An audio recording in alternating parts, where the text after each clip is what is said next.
talks about. Hey there, this is Ranbir and Ravi. We are talking today about intuition. And we want to know what the heck is intuition? What does it mean? What's a good definition of intuition? When you go to Webster's dictionary, what does it say, Ravi? What does Webster's dictionary say? Oh, so you're looking it up now. Yeah. Okay. Well, just to go on to what we know as common knowledge, it's an inner knowing that's not based on any learning that you had before necessarily. It can be. It's not based on any experience that you've had before. It can be completely out of the blue. And this is something that we cultivate extensively in Kundalini Yoga. There are methods of meditations we use, hundreds of them actually, that tend to make your intuition stronger. And what the heck is that? What does that come from? Okay, so essentially, Webster's definition is the power or faculty of it of attaining to direct knowledge or cognition without evident rational thought or inference. Okay. That essentially just means to know without knowing. You just know. It is, as Ranbir said, to me, it's just simply an inner knowing. Early man really needed it to not get munched by a saber tooth. Being on the other side of the hill, how was he to know? Well, he felt something was wrong. And, you know, really, it's talked about how your first thought, I should turn left, but you don't pay attention and you turn right and it's the wrong direction. How many of us have done that, Ranbir? I've done it a few times. Yeah, lots of times. And we're also we've been looking at and discussing how cultivating your intuition is one thing. So you hear it louder and louder, right? And stronger. But actually trusting your intuition is a whole other set of skills. So trusting your intuition is more like you're hearing it. You're hearing it really good. And you're going, oh darn, after you've seen, like, say you've gone in traffic, like you were saying, and you know for sure somebody's going to slam on their brakes and turn left in front of you in about 3 or 4 blocks, and you don't take the the the path to get out of the lane and move to another lane. You don't take the action, right? Because you don't trust it. You want to wait and see, and then it's too late because there's all these other people in the other lane, and you're kicking yourself going, oh man, I could have gone around that. But that is a whole other skill set of developing faith and trust in that feeling that you felt, even though it doesn't necessarily match anything else that's happening in your life. I think it's just a matter of practice. Jai Dave, he refers to that there's there's two skill sets: the intuition part, and then trusting it, trusting that first left is the one you should take. But you know, it's just practice for me to dial in. I'm often losing something, Your and phone. whatever it could be, just a pencil or whatever. And Rambert, she'll often say, just get quiet and dial in. And when I do, I'm pretty good at finding whatever it is. But the other day I was just my mind was just going back Oh and forth, yes, like, I have to remind myself all the time because I'll get emotional and about something. I was trying to dial in. I'm like, no, I find, but it is because we're human. We wake up human, most of us. Really? Yeah, well, I'll make that general assumption. But you're in one space where you can just go shunya, and another day you're like a BB in a boxcar, but you have to come back. That's where the breath. That's where really, I've talked about a lot of times in the podcast that the 1 minute breath, an inhalation of 20, a holding of 20, an exhalation of 20 seconds. It really helps me just clear and then dial in. Also, after sadhana, it's sadhana to me is the great cleansing.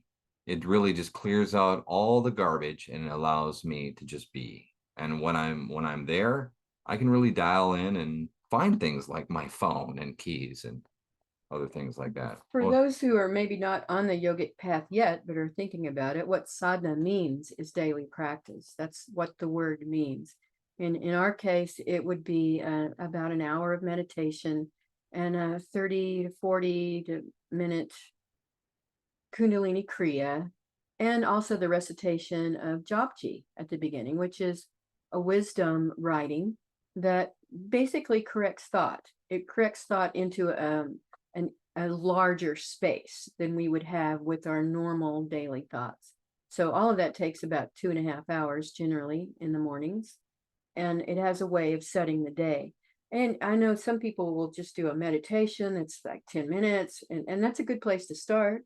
Or an affirmation sometimes is even lighter weight than a meditation. But anywhere you start is fine. But if you're able to cultivate it to where you do it every day, it helps your intuitive capacity. Yeah, I mean, it's opening that third eye. We in the long econ cars that we do certain meditation, we just go all the way up through the chakras. And when I go up to the sixth chakra, I'm always visualizing that third eye opening. That's where the wisdom point is. That's where intuition, that's the center. It's So also the frontal lobe. it That it third it eye the, is the it's in. prefrontal cortex, yeah. Yeah, yeah. And when we describe that yogically, we're basically talking about the sixth chakra, the energetic point. And one of the great things about our teachings is it describes it like this, as it describes us as a little energy vortex. Also, we are like a little chakra, a circle or vortex of energy that cuts across many levels of existence. Unlike the outer explorers of modern science who believe in a single level of existence, the inner explorers find that the universe is in its very essence multi-leveled. I love that. Oh, without question. Yeah, and those centers can be thought of in an earthy way, like a wheel itself, or in a watery way, like a whirlpool, spinning vortex, in an airy way, like a whirlwind, or even in an etheric way, as filaments of divine energy that orchestrate the instruments of the senses and preserve the gateways to our inner life. All those are chakras. They're spinning vortexes of energy. So we've already had experience through the elements of these kinds of energy vortexes. So it's not so unusual that they would be within us too. No. And that's what you're cultivating when you cultivate your intuitive capacity. So who needs to have good intuition? Well, I would say pretty much every human. I mean, when you're infant and like that, your parents will, intuit what's right for you, or if there's a danger, or whatever. But as you grow, and as young human animals, we grow, and we either have mentors, peoples around us that trust their own intuition. I think that's a really good way to pass that on to your kids, and for children to see that, and give the children opportunities to trust their own intuition, but to live in a world where we can cultivate that. We are definitely going to be a more connected society. And I do believe connectedness, human connectedness, is a biological imperative. And intuiting, like walking up to somebody, intuiting that maybe they're in a lot of emotional pain. You want to talk about yourself, but you intuit what they're feeling. And doing the Kundalini practices really allow me to be a better, more receptive human. And being a more intuitive human means that you can be more receptive and helpful to the other person. You're reaching out, and you're sensing what maybe you're not able to say, and then you can be a buffer for them, or an anchor for them, or just listen. I think I think intuition is just an extremely powerful tool. And it seems like it's even more important now as our pace of life has picked up and it's going faster, and we're being bombarded by so much media and so much input from other sources too. It seems like we're the most distracted culture in the history of humanity. So to be able to stop in the middle of that and recenter yourself so you can have an intuitive sense is imperative for our practice. To find shunya, Not just for finding lost phones, but for negotiating this life. Yeah, and just being where you are, and in order to get to that intuitive state, you have to be centered. And once again, the practices, the Kundalini practices, have allowed me, like I've been meditating for decades, but I've never experienced just a feeling of connectedness. And when I practice being in tune with, even I have a literal practice that when I'm looking for things or searching, I just get really quiet. I just go in myself and just kind of sense where it is. I allow myself to just be in the neutral mind, and and just be there and intuit. And it helps me in so many ways. It helps me relationally. It helps me obviously find my phone and keys, which I seem to misplace on a regular basis. But yeah, it's a very necessary thing to cultivate and So what practice. works against that? I know for me, what works against that when you're trying to find something, Yeah. for instance, is when there's a time constraint. It's Oh, time for you to leave. You have to leave, like right yeah, now. yeah, And then it's harder to center yourself. You of really have to course, go to of that one course. minute breath or the 5-5-15 breath just to be solid enough and centered enough to feel, well, where is that thing? Instead of hunting endlessly from one room to the next. Right. Is it in the bathroom? Is it in the living room? Is it in the car? And Yeah. I think, right, I just thought of this. Probably, I'm looking at a bottle of, we're essential oil people, and there's a bottle of orange oil, and that always really relaxes my nervous system. Lemon Yeah. does too. So that probably may be a good idea. But it's just being aware that you're there. Like the other morning, I was just and I had to go literally just quiet, just sit there and close my eyes and get in kind of a posture of quietness. And it took about a minute or two, and then I finally realized where it was. It literally, the vision of my phone was there. And so but it's all a practice, like anything else. We've gotten the practice of worrying the society. We've gotten in the practice of doubting ourselves and other people. We've gotten in the practice of not trusting, of once again not trusting ourselves or others or our capacity, you know so being quiet, having some sort of spiritual practice. I'm biased towards Kundalini, but having some sort of practice where in the morning you can clear yourself, so you can be more aware when you're driving, and you can intuit if some guy pulls out in front of you, or if you may need to be at work a little bit earlier, or call a friend who's in need. I just intuited Hmm. that today. I have a Yeah. friend who's very sick, with a heart disease, and I just intuited, and something just said, call him now. And I trusted it. When it comes to that, I trusted it, and I called him. I texted him immediately. Sometimes it is literally life or death, Yeah. what you're intuiting. Yeah. So it's a practice that's we can't do without these days. Everyone will benefit from it. So what we do, there's a couple of things we mentioned about the 1 minute breath is one way to get to that shunya spot, that silent spot where you can really hear your intuition better. Inhaling 20 seconds, holding 20 seconds, exhaling 20 seconds. That's also a method used in Satnam Rasayan, which is our sister healing science to Kundalini Yoga. And I guess we should explain to the people what the Gurmukhi word shunya means. Yeah, silence. It does mean silence. And that's something that's hard for me at times, because Oh, no, I'm serious. This is based on a true story, Ranbir. Wait till I tell the whole story. We don't have that much time, for you but to be silent. every third second, yeah. Um, yeah, it's a really good, silence is a really good practice. It really is. It allows you a perspective into another world. I think you just But there's also chanting. We do a lot of chanting, which is a lot like singing, of course.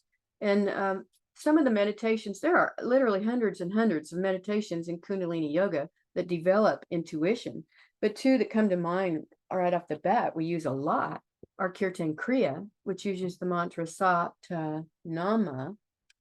And it has a way of vibrating up through the pituitary gland, like so many do, and basically clearing out the electromagnetic field and vibrating up through the hypothalamus in a way that connects the pineal and pituitary gland. So the pathway between them gets stronger because there's a visualization in that meditation that goes from the third eye point, like you're looking between the brows, to the top of the head, which the more you trace that over with moving your eyes from that point to the other point, has a way of strengthening. This is actually backed up by science that shows the blood flow increases in that area, which is interesting to me. So I love it when the science shows it from another perspective. But the fact is, it's a great practice, and I'm glad that we have it in our teachings. No, without question. Kundalini just really gives one a greater insight in these things. I want to read from page 194 of the Aquarian Teacher Level 1 Instructor Manual. Okay. It says that the sixth chakra allows mastery over the flow of the mind. It's often represented by light, but in this case, it is an inner light.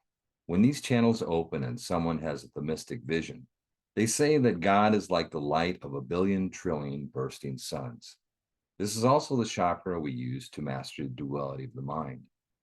The two petals represent the plus and the minus contained in every thought. Anytime the intellect gives you a yes, it automatically implies a no. Anytime it gives you light, it also implies darkness.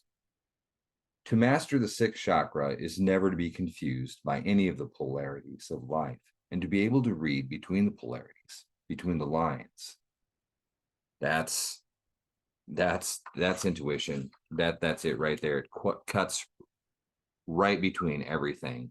It reads between the lines. When you trust that, you'll really be more protected. You'll really be able to also, as I referred to earlier, it'll help in a relational way. If somebody's in trouble and they really can't say something, but you're close to them and you sense that they want to say something, and you can intuit, maybe bridge the gap that way without being too intrusive. But that to me is one of the greater things that intuition can be used for, is just reaching out to somebody who may not be able to reach out back, and intuitive. And in conscious communication, it talks about reading cues, picking up what the other person, in order to have a proper conscious conversation, communication. Intuition allows one, that I think, to just read between the lines. Yeah. And especially when your reason is telling you something completely different. Your reason is telling you, oh no, that person's fine. They've already said they were fine, right? Or they've filled out a form and everything says they're fine. And yet you're still intuiting something's off, something's wrong. There, you really have to follow it, investigate it, even if it's all reason is telling you that the opposite story. Yeah, I think a lot of times that that analytical processing can really just get in trouble. It creates a bias. We go in thinking one thing, assuming one thing, but intuition, as it says, is just a really good way of just reading in between and going, oh, okay, they're acting this way because they're feeling this way, and you don't have to say anything to them about it. You can just intuit and just be there for the person if need be, or keep yourself out of danger. Somebody has nefarious kind of intentions to pick that up. We all had that experience when we walk into a room with someone and something, you just don't know why, something just doesn't feel right. And I think it's important not to be too judgmental, but to also trust that, to be aware. So yeah, intuition is definitely, it's not a bad thing to practice. Okay, so are there any final thoughts about that, so we can wrap this talk up? Yeah, I think just, for people to understand that like anything else, it's a practice. And the more you practice it, the more comfortable you'll be. Just on little things. You lose a pencil, you lose a watch, whatever. Just sit for a minute or two and find shunya, find that quiet place. And I think to just find a quiet place in general is just gonna set the tempo for the day anyway. So even Yeah. if you don't find whatever, you'll find yourself where you are. Well, the more that you're successful at intuiting the small things, like finding a phone or which lane to be in Yeah, traffic, yeah, right? The more successful you are at, the more the faith builds up in exactly. your own That intuitive that hits, confidence. and the more you're tuned into what it sounds like. Mhm. And then when something really important comes up that's life or death, you can trust it and do what is going to make things better for you or other people. Well said, Ranbir. Yeah, I think that's about it. Once again, this has been a real important topic. We just um, need to sit down and begin to develop that practice of trusting ourselves and our intuition, which has been with us our whole lives. So, Satnam, everybody, Wahe Guru, thank you once again, and I intuit that you all will be listening again. All right. Thank you. See you next time. Satnam.